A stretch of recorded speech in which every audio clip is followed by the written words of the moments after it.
It seems to me that the establishment have now decided that they can't beat us fairly, so they've chosen to use foul means. Let me be absolutely clear. After the furore and the media pile-on, well, not just the media, the other political parties too, let me be absolutely clear. I have done nothing wrong. I have not broken the law in any way at all.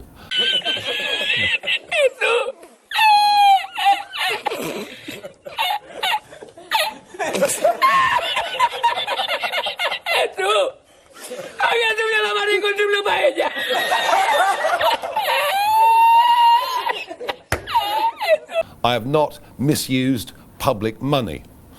And you know, for the first 2 years of being an MP, my personal MP expenses are zero.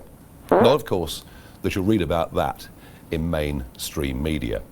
And yes, of course, Parliament has its rules about how members ought to behave. And I believe I've absolutely obeyed those rules and done so under getting good legal advice. The standard rules are clear. This is what they say. The code applies to members in all aspects of their public life. It does not seek to regulate what members do in their purely personal lives. Now, it would seem from the last couple of years, from the way I've been treated, that the press would rather our members of Parliament had no assets and no wealth at all.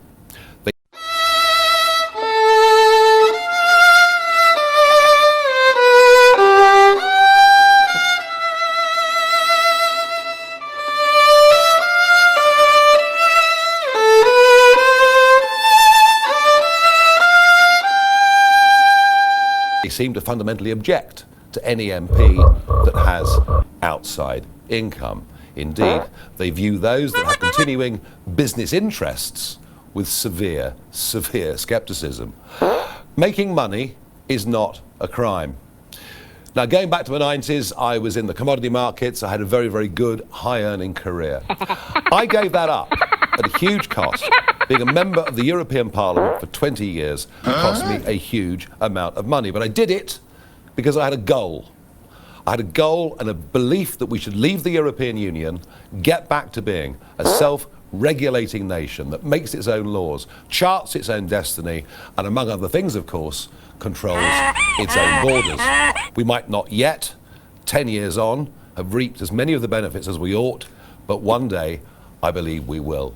And let's be frank, if I hadn't done what I'd done, there would have been no referendum, there would have been no Brexit. I came out at the end of that with very little money indeed. But over the last 10 years, I've been writing, I've been lecturing, I've been broadcasting, I've been investing. I've promoted 1 or 2 financial products, and for those that followed me into them, they've more than doubled their money, which I'm pleased about.